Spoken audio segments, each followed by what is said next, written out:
Were your holidays quiet? Quiet and nice. I like them quiet. I don't want to do anything. Relaxing. This or 18 inches? Everyone is away. Oh, So- that is nice. And then the same thing with this. It was nice. I took me almost permanent 2 structures days over it. to put the decorations up. Yesterday was a beautiful day, so I took the whole day to take the outside decorations. The day before I took the inside decoration. And I said, wait a minute, 4 days out of my life to decorate for Christmas? This goes back God to the forgive whole, me, you know? let's find what legally. My wife, my daughter and her husband. They brought in 14 and a half foot Christmas trees. I have a cathedral of 70. I said, if you put a star on the top, it doesn't. On the 20 feet is what And I was trying to put where. Hello, everyone. How are you? Everyone, I'll occupy this. Happy New Year. This Lenny, area. how are you? Happy New Year. How are you, buddy? I just told David that. David says that. Yeah, please move over. A little opening Larry on, David says that. that's up under the grass. I don't know if you've been out there. Yeah, Ed's not going to be. Under the grass. Yeah, I know, sitting I know, aside. I know. So of course he would have something like that. And yes, we had assigned seats and that. So. Happy New Year. Nah, it's sort of naturally. You know, our tradition is Which is when. the January 6th. Very nice note. And officially the holidays are. Today's the 8th, I know you put it down. Oh, happy birthday. Hello. Happy New Year, Kevin. Hey, happy New Year. Oh, this is Rob. One-eyed Jack. Yeah. Hope it doesn't last a year. Are we ready to go? Oh, how are you, buddy? Yeah, I guess we're ready to go. 10 seconds? I don't think I am either. Okay. Can you give me like 30 seconds? Okay, thanks. Bye-bye. Rob, Yeah. I'm not going on the 23rd. Too much, I can't do that walking. No, it wasn't expected that everyone would be able Yeah, to. and I mean, I would like to go. I really would like to. But I've done cruising of the websites. Right. I know what it is, you know? It's sort of I'm sure you do. nothing different than most. Just price.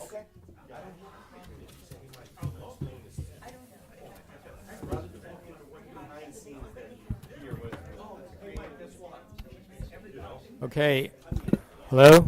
Yeah. We're going to get started in just a second. We're just waiting for our streaming video to kick in, and then we're ready to roll.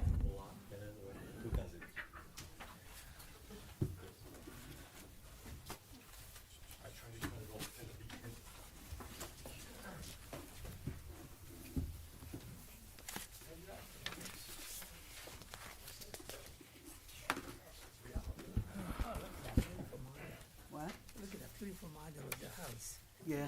Very nice. Okay, welcome First time. Never seen that before. to the planning board meeting and of the Village of Rye Brook. Let us now rise for the Pledge of Allegiance. I pledge allegiance to the flag of the United States of America and to the republic for which it stands, one nation, under God, indivisible, with liberty and justice for all. Welcome again, all those in the audience and all those in TV land, the one or two people that are out there. My name is Rob Goodman. I'm chair of the planning board. Also in attendance tonight are my colleagues Kevin Branch, John Gerzan, I think Scott Mendelson. I think he's supposed to come, but you know, we're not going to wait. Amy Schoen, Ed Teig is absent for today, and Lenny Vaisman. Also in attendance is our liaison from the Board of Trustees, David Heiser. We're there. Our village attorney, Jennifer Gray, our superintendent of public works, Michael Nowak, and our village planning consultant from Hardesty and Hanover, Sarah Brown. Our board secretary, who is not here but is always behind the scenes to make us look good, is Tara Orlando, who does everything behind, all the logistics to get us here and get us organized. Just as a reminder, silence all cell phones and other accoutrements that could disrupt things. And just to professionals, our board rules are on the village website. The village website also contains streaming video of our past meetings, our agendas, and all the documentation relating to all of our applications. We do not have any minutes tonight, but we have one application, 15 Lock Lane. And why don't you give us a summary of what the project is? Good evening, Chair and members of the Planning Board and That village staff. microphone is not on. Yeah, is your mic on, by the way? Can't hear you. Hello? It's not. No, Okay, none of them are. I have to. Okay, is this better? Okay. Great. Okay, good evening, everyone. My name is Jessica Zalin. I am an attorney with the law firm of Cuddy and Bader, LLP. I'm here tonight appearing on behalf of the applicants, Jonathan and Victoria Steiner. I am joined tonight by Matthew Oscar, the project architect, as well as Nick Shariah of Hudson Engineering and Consulting PC, the project engineer, and Bill Kenny of William Kenny Associates, the wetlands consultant for this project. Unfortunately, the applicant wasn't able to be here tonight, but I hope you can, and that we are able to answer any and all questions that this board may have about the project as we move through the review of the application. So we are here tonight in connection with the filed application for site plan approval for the applicant's proposed addition to his existing residence and the installation of a proposed new swimming pool on the property with other associated site improvements. The property is located at 15 Lock Lane within the village of Rybrook. It is approximately 25,523 square feet, located on the north side of Lock Lane, approximately 700 feet from King Street.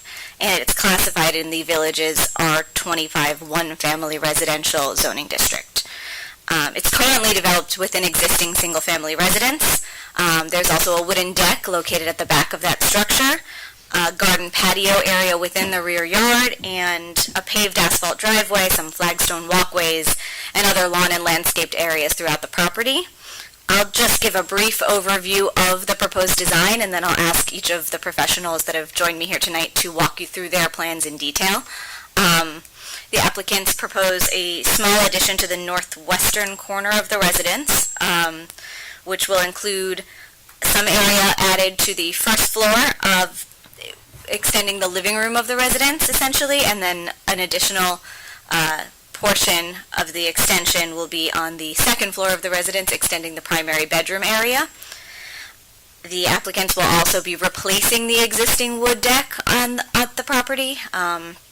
It will be replaced with a new wood deck that corresponds in size and shape to the dimensions of the proposed residential addition. In addition, the applicant is proposing to install a new swimming pool with a jacuzzi in a patio area within the rear yard of the premises. That'll be behind the rear deck, and I will just quickly scoot down to this proposed first floor and rear yard plan so you can see what I'm talking about. The pool and patio area will be within the rear yard of the premises. The applicant also proposes a cabana area for some outdoor entertaining. There'll be an outdoor shower in that area, and we're proposing a decorative trellis within the rear yard to kind of mark the area of that is going to be occupied by these structures and kind of add a nice cap to the pool area. The project will also include some new stormwater management infrastructure and wetland buffer area mitigation. The property itself is not within a wetland, but it is located adjacent to a property that has some small wetlands on it or water courses on it, and therefore we are within a buffer area for a portion of the property. But I won't go too far into detail there. Before I go down this pathway further, I'll just ask the project team to come up and walk you through their plans. We'll start with Matthew, if you could join us. Chairman? Yes. I'd like to raise the question right at the outset. Why is this application before the board? Is it just because of the wetland buffer, or is there anything else? Michael? Well, we have authority over the wetlands. I'm aware of it. application. Is there anything else that we need to focus on other than wetland? Wetland buffer, it's within a floodplain. Right. I typed up a review memo, which everybody was copied on. I So saw there's that, a yeah. multitude of items Yes. that trigger a planning board So here. what triggered the planning board review was the wetland issues? Correct. Thank you. So, Matthew. I'm not sure if the expansion is over 50% of the floor area. That I don't believe was a trigger in this case. Right. I think it was the wetlands. Impervious surface is not also. No, on the gross floor Yeah, area, yeah, okay. but, No, I think it was the but, wetlands. but it's definitely wetland. All right, thank you.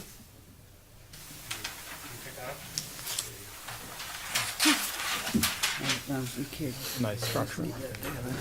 doesn't help us at all. I hope you're not setting the new precedents. What's that? That may be a precedent setter. That's nice. Say it again, I got one bad ear. Say it again. That makes two of us. I hope you're not setting the precedents of how the 3D model. Models. Yes, yes, yes. People love models. It makes I you do feel like too. a child and you want to even play like a playhouse. Yes, looks beautiful. So Matthew, I think they'll want you to speak into the microphone, but I can point to any areas on the model as you go. Here. Oh, you're getting a new one. Yeah, they're getting one. Batteries. Why don't you use that one, I'll go get batteries. Here, come come over here, and I can point to any areas of the model while you tell me where to go. Check my voice. Okay, so we get on the microphone. This is, I was gonna point to things while you were talking, but, so I need my laser pointer. But this is confusing because I'm pointing over there. But either way, it's an extension, it's a living room extension, which was the main, It's turned kind of the wrong way. Yeah. So it's extended. Thank you. It's So, it's the outdoor deck area. right, so everything is, the house ended here. Right. everything beyond is going to be. So we're building over what was the existing deck. Right. And you've got, you know, the whole idea was like this curved shape to focus on the garden. And, because we didn't want to change that existing garden. And that they wanted the pool and, Can't hear you, sorry. Yeah. so. Is there anything under, is that an open space under the deck? Is that to be opened, or? The deck, is there anything that you're proposing underneath the deck? No, it's just crawl space. Here, I'm gonna make this easier like this. Take this over here, me and the microphone. All right. So this is all crawl space, just some storage under the deck. And the living room got extended. There's a little kitchen nook over here.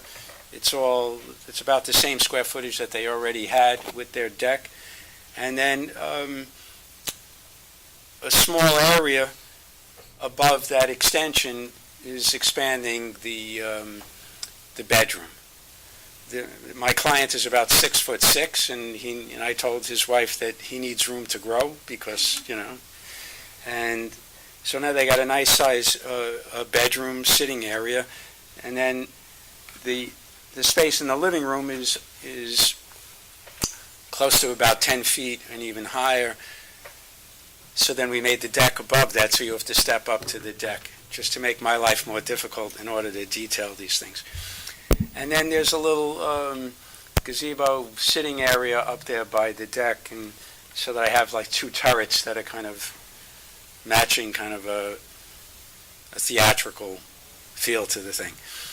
And What's the height of the? the height's roof matching line the and- existing height of the house.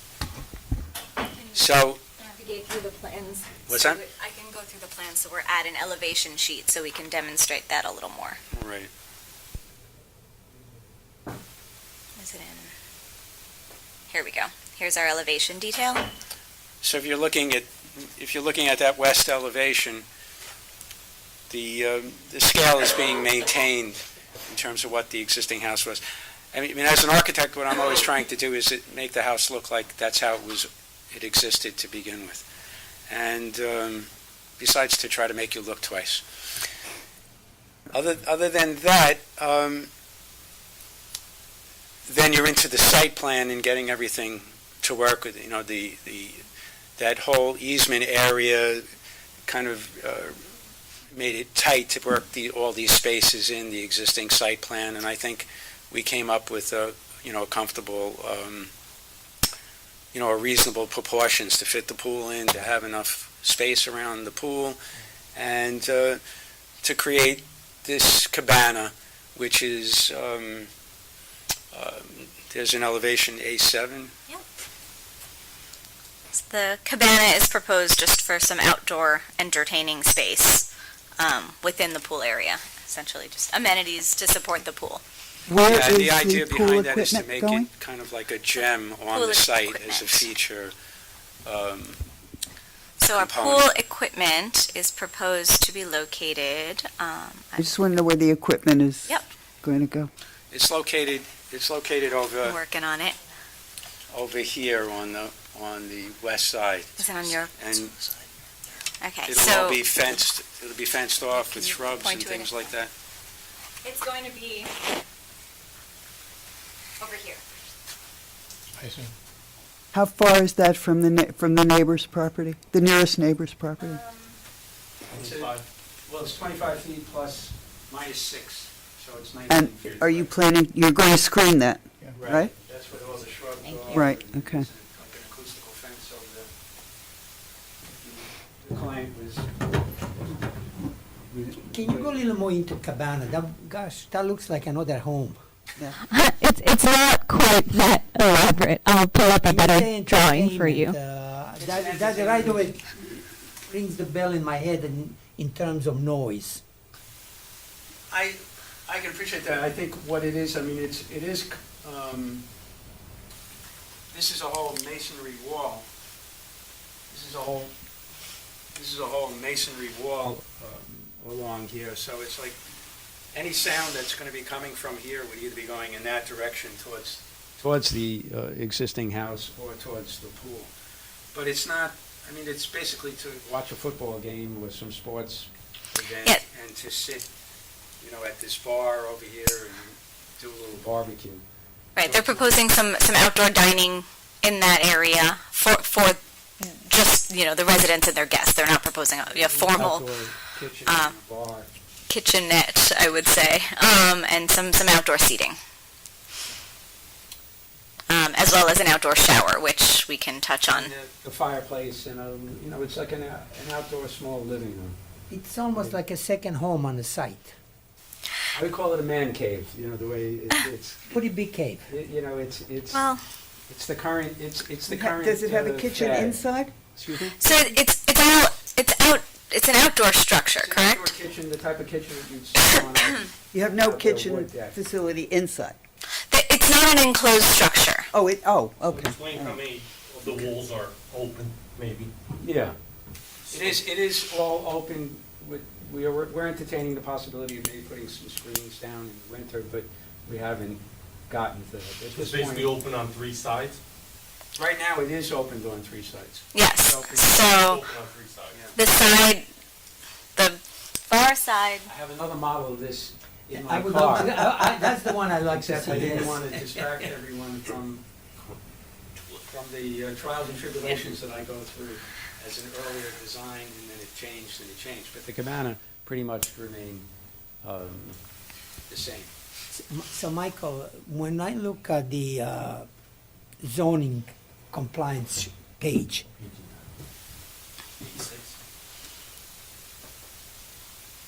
Are you able to go to the elevation of that?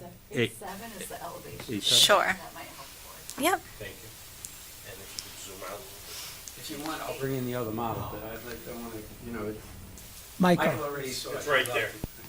Well, so the other model.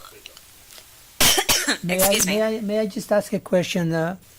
I think in the zoning compliance table, it shows that they're adding like 600 square feet of additional space. That does not include the area of the cabana, does it? Under the code, I believe accessory structures gotta be closer than, have to be 12 feet or closer to count towards the gross floor area. It counts towards the total impervious on site, but as far as gross floor area, it doesn't count Does because not it's count. further than 12 feet So away. it's almost like a separate structure. Like an individual structure. Okay. Yeah, their accessory building coverage, they're allowed to have 3.5, and they're proposing 1.85%. Oh, yeah, I remember that. But that did not include the square footage of the cabana. Okay? The square footage that we're adding to the residence is that around 600 number Yes, that you referenced. I wanted to Yes. clarify that, Mhm. yes. Yes, so you can see in this elevation that there's people, you can see right into that cabana structure. So right here, there's people kind of sitting outside at an outdoor bar area. Somebody's behind the counter, maybe getting them a drink. It's really just accessory to the pool area to support the entertaining and the entertainment of the residents. So what's the area of the cabana? Of the cabana, so we have, it's about 25 by, well, this is a little bit irregular. I know we had it identified It's on that zoning. on the zoning table. It says what the square footage. Let's find that. On the T1 drawing. Okay, we're on our way. Okay. So, Yeah, I think it's in the application. yep. Just includes like accessory building. It's allowed to be 1.85. It's allowed to be 3.5%. 3.5, and I'm at 1.85, so I'm well within. Yes, But I'm just thinking about the impervious surface that it adds. That's part of it. so the impervious surface coverage at the property is also obviously being increased by the addition of these structures, but there is a column in this table that deals with the total impervious surface coverage, where a total of 7,885.52 square feet are permitted. We are proposing 7,800, I think there's just an extra 847. We're off, just a typo. Just mostly because we're trying to get as much patio space, and that was around the pool. So, yeah, so So it's not actually buildings, it's basically just lot coverage. So it's about 40 square feet below the requirement, so it's compliant with code. Would you, I guess you have your landscape architect here? We do. We have, What I'm interested in is what you plan to do as far as mitigation is concerned with the wetland. sure. And also delineations of floodplains and the wetlands as well. Okay. The floodplain and floodway issue is a very serious issue. Yes. And I think you have received some correspondence from our superintendent of public works, Michael, We have. about what the requirements are if those structures are being built in those areas. And if it's in a floodway, we may have a serious discussion about having to amend some of the expectations. Understood. So, but at this stage, I think everyone wants to get on the same page as to exactly what the delineations are. Sure. Would you like to hear from our engineer first or from our wetland consultant first? We can Why go don't we cut to through. the chase, because Yeah. everything that you've explained is, I mean, it's a very well-done plan as far as what you're planning to add to the home itself, to the building. It's these accessory structures Right. out there that give me concern. Understood. So And we- I want to hit those areas. Yes.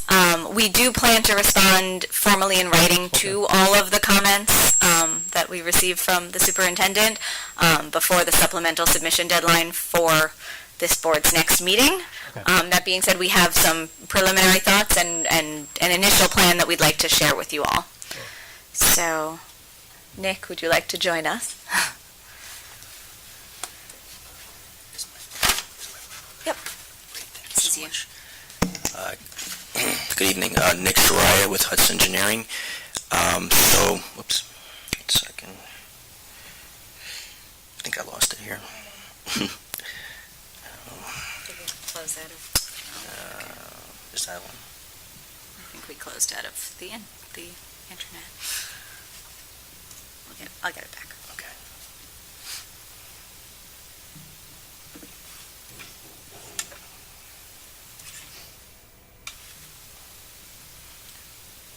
No.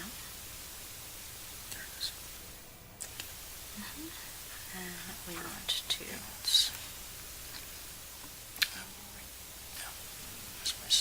it is. Yep. Thank you so much. Yeah. Sorry about that. Technical difficulties. Yes, so as you can see, most of the development is within that buffer area and within the 100-year and 500-year floodplain. It's marked on our plans here. Yeah, can you just show, I don't know whether you can just, I don't know, with your finger, just show us the area Sorry. that is being affected?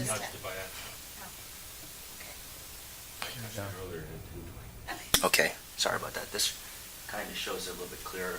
These Yeah. lines represent the 100 and 500-year, sorry, the 100-year and 500-year floodplain. So most of the accessory structures, the cabana, the pool are squarely in it, that we cannot avoid. I was looking through the FEMA maps today, and the base flood elevation in those properties is between 136 and 137.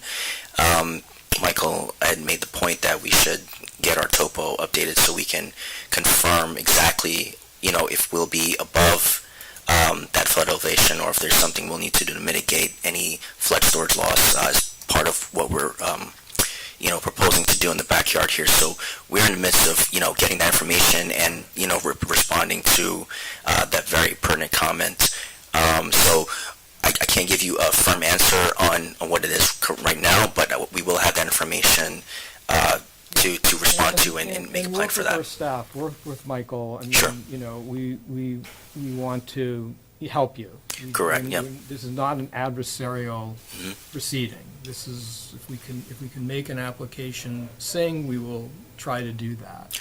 Right. But we are restricted by state law. As you know, our discretion in dealing with this issue is extremely limited. And so we're gonna need to know, we're gonna need to come to, some closure on those particular issues. Absolutely.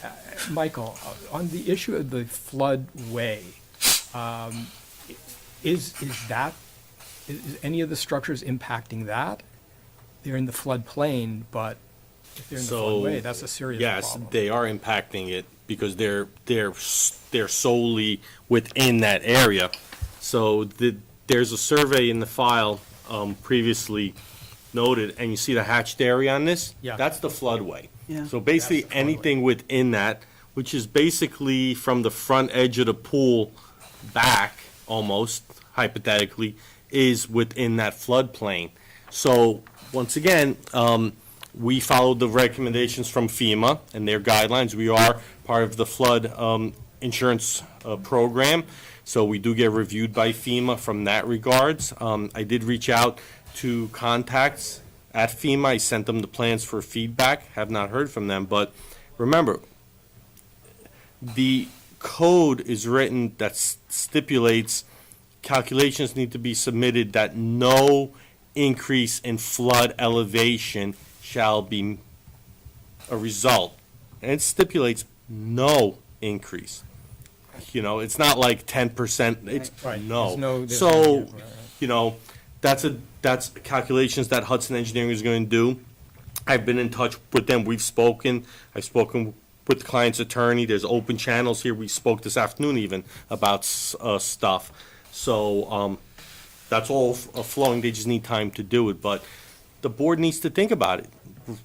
Remember Hurricane Ida, Sandy, Lee, Riley, Quinn. Yeah. You know, these storms, you're gonna, not you, but things are gonna be placed in that area that are gonna be subjected to loss.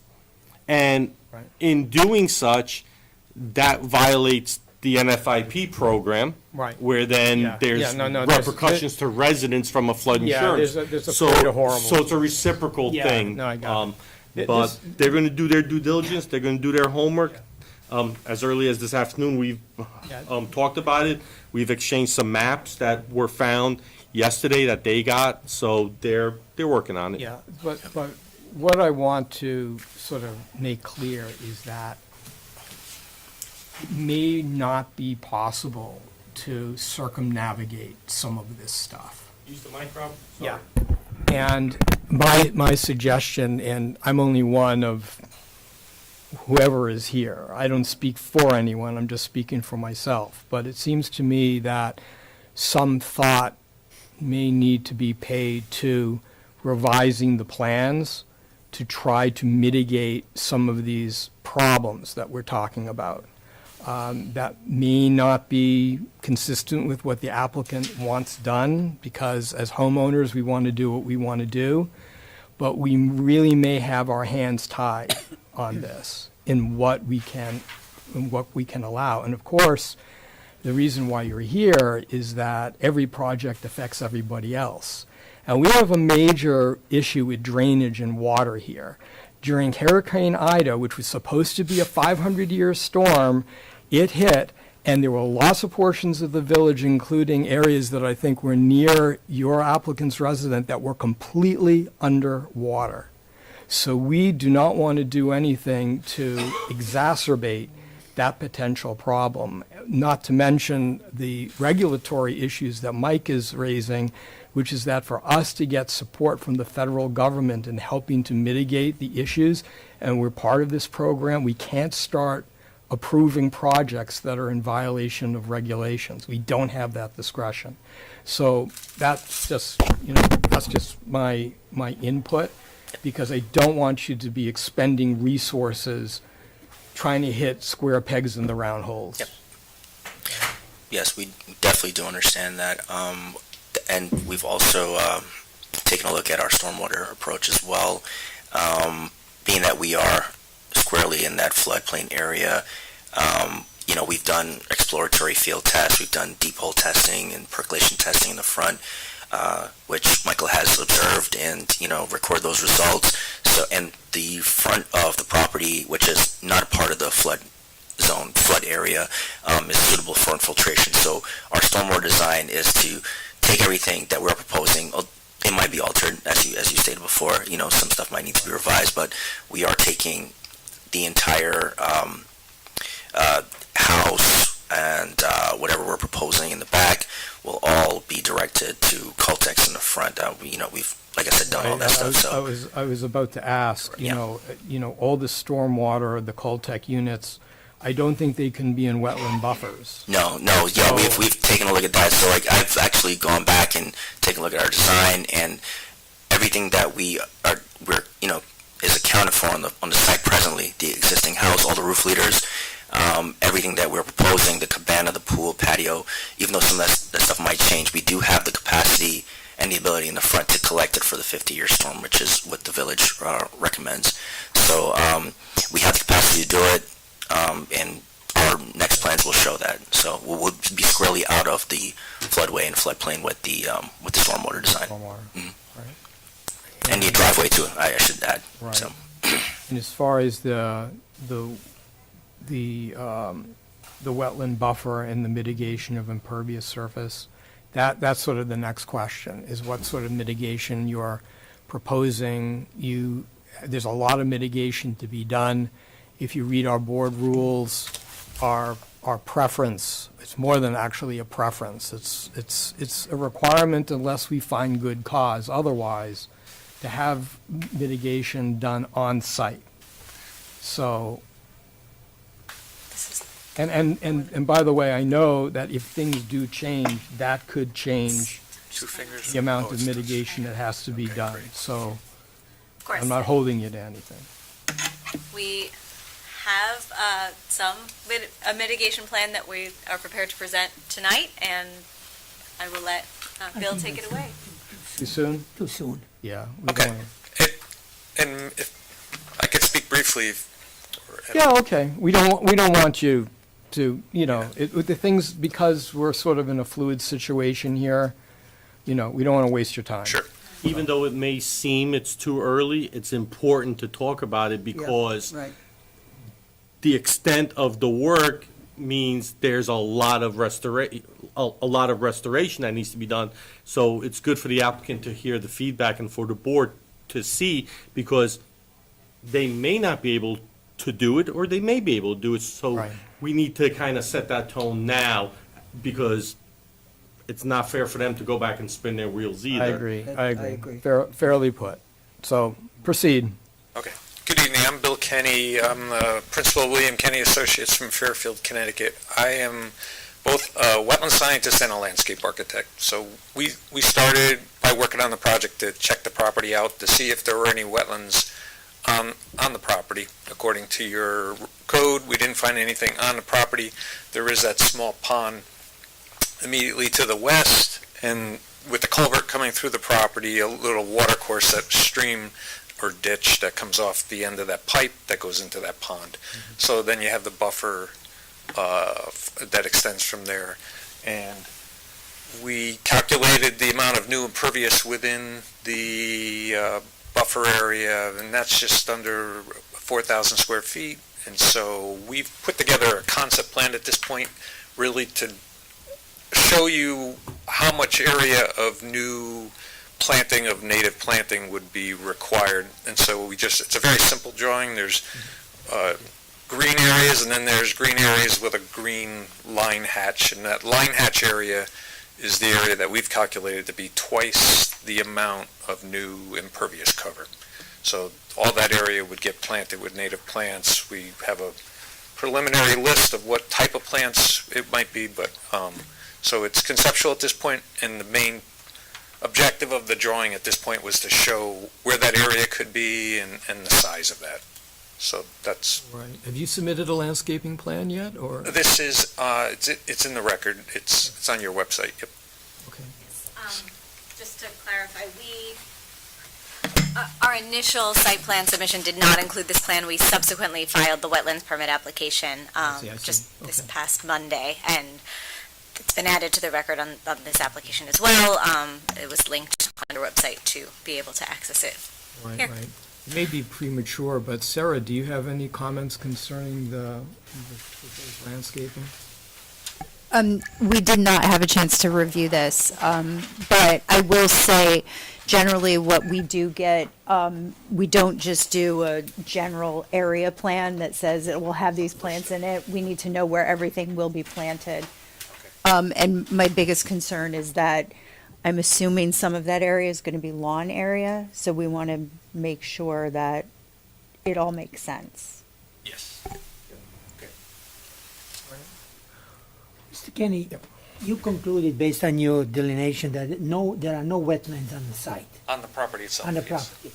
Now, my question is, there is a culvert and then there is a pond to the left side, yeah. Right. Where is that culvert coming from? Where is the water that's coming through that culvert? Where is that water coming from? So Is that the village-owned culvert? the headwaters that end up in the pond here, which we call Mrs. Phillips Pond, is actually Upper King Street from Little King's area, Hillendale, all goes down, parallels down King Street, down to Lock Lane, down in back of these houses to this pond.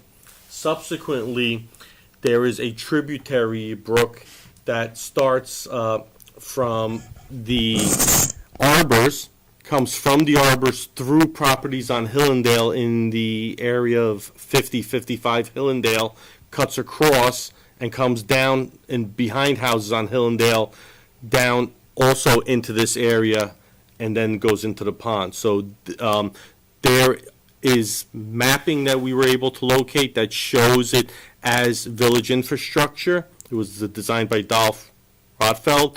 There are meets and bounds on it as a typical easement would have. We're doing exploratory to find the actual easements and any other documents to support that, because I wasn't here in '95. So, but in theory, it's village infrastructure. That's there. And it's active. Yes. Oh, yeah. So we have the water on one side, we have the water on the other side, but this side is dry. I don't understand your statement. There is a pond on the left side. Correct? The water is coming someplace from the right side, not necessarily the adjacent property, The culvert extends through the property on the east. going towards the Little Kings Lane. So the culvert extends through a box culvert underground. It's a concrete chamber or vault. Yes. Okay? And that goes towards houses on King Street, which are a flag lot in like the 780 area of King Street. There's 3 houses, and there's a flag lot. So the pipe comes down King Street, daylights. Yep, that's the map. It actually daylights in back of the houses on Lock Lane, and then goes into an inlet structure, which also picks up the tributary from Hillendale. So there's portions that are piped, then they daylight, and then they go back underground. Okay, So they're trying to trace the whole thing.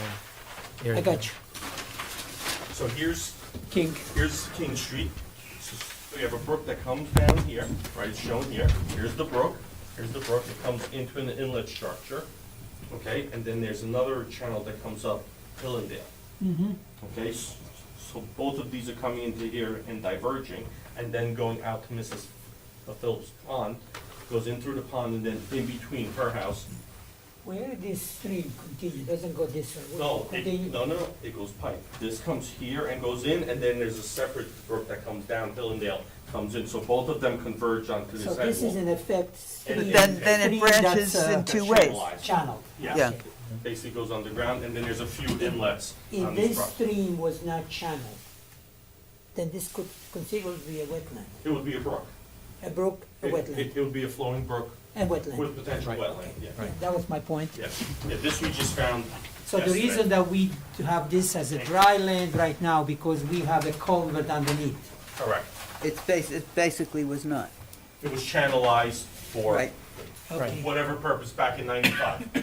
And the pond on to the left, is that a village-owned pond, or it's on a private property? That's on private property and private maintained. We Okay. have an easement from the circle at Beechwood, what we call Beechwood Circle. We have a inlet structure there. We have a trash rack, and we have an easement in between 2 houses that is on the outlet side of that pond. Is there an outlet from the pond going south? Yes. There There's is an a- outlet with a small dam, Okay, a little all right. dam. Do any board members have any additional questions? Nothing to, you know. Going back to your comments, Mr. Chairman, at the beginning, The mic, you know, sorry. it's an initial design, and, you know, I think initially, I don't think there is much issue with the house. I think it's the pool and a cabana. I think you kind of push the envelope as far as you can. And I think that's, if I heard the chairman correctly, you may have to kind of start pulling that Yes. envelope a little bit back. Of course, our team is going to Properly? You hear it properly. Thank you. Our team is going to continue looking at the engineering pieces and reviewing and responding to the superintendent's comments, and we will ensure that we are compliant with all of the programs that Yeah, we've I mean, discussed. work with the village staff. They're really Sure. good. They really know what they're doing. I mean, Michael and his team are all over these Mm-hmm. regulations. There's not a group of people that know more about the Rye Brook and the dynamics here, and also how the regulations on the state and federal level apply. So, don't feel like, you shouldn't submit things to them and get their input, because they will give you input, and that will be really critical to helping manage the project through the board. Yes, we will certainly be in contact. Yes. Yeah, we're We do. currently talking. Mhm. That I will say we're talking more than other applications we have to. Yeah, so we we- have open dialogue, which is great. Definitely. I just want also the board to be aware and the public that we're very cognizant of this area, okay? And the village currently has a grant for $100,000 to study this circle in, I shouldn't say circle, the Beechwood Circle area, Edgewood Drive, Rich Manor Park, along Woodland Drive for flooding, and to see, can we make things more efficient? Are there projects long-term? So we are exploring this area for flooding, for any ways to help the residents, so we're very cognizant of that. Yeah. So, That's fine. I think procedurally, I think it's premature to set a public hearing for this next month. I think we should just have another session where if there are modifications you make or not, that's fine. But you'll have more information to provide us on the, Yes. various environmental structures that you're confronting, and that'll help us too. We'll also get more input from the village on how the application is doing. So we'll just have more information. Okay. Makes sense. So we'll plan to submit supplemental materials in advance of the February meeting, and then hopefully be able to move into a public hearing in March. Michael, at what point do you refer this to Dolph Engineering as a village consultant? it already has been. He has already? Okay, good. We have the full team on board. Okay, Be great. the best for you guys. Thank you. Nothing but the best. Okay. All right. Okay. We have our marching orders for Okay. next month. Thank you. Thank you. Thank you, everyone. For your presentations, and I love the model, by the way. That, we have to, Next time, bring the. we're afraid of making that a requirement. That's just going to create a lot of havoc, but. I prefer BAM. I'm not sure that we should have parking lot meetings, but But bring the Cabana model next time, please. So I'm just curious, are you a sculptor as well? I mean, seriously? Like a masquerading artist that, That's- survived the architect. That's what I can tell. Also writing a spiritual sci-fi books. All right. Trying to save the world. There is connection between all of these things somewhere, but. It took some doing to make that. I could tell. It was very detailed. Yes, yes. It was more than, I mean, you could be an architect, but you don't necessarily are able to put models together like that. So I commend you. It's very good. It's a lot to be said. You survive yourself. Oh, yeah, what I tell people is it's being like you say, you're physically challenged, mentally challenged, I'm creatively challenged. Well, there you go. There you go.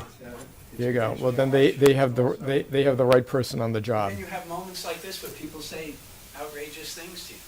And you're not even a GPT saying crazy stuff to me. There you go. Congratulations, you're part of the fan club. We loved it, okay? I will leave it to you guys in the lobby. And I'll quote you. Sign it, though. Take You never care. know. All right. Thank you. Thank you. Motion second to close public, Yeah, motion second yeah, to close the meeting? Yeah, we don't have any other applications. Move. Any other? Move. All right. I'm overdone. Motion second. Second. All in favor? Aye. Aye. Opposed? Thank you. Nice. Oh, my nephew got one.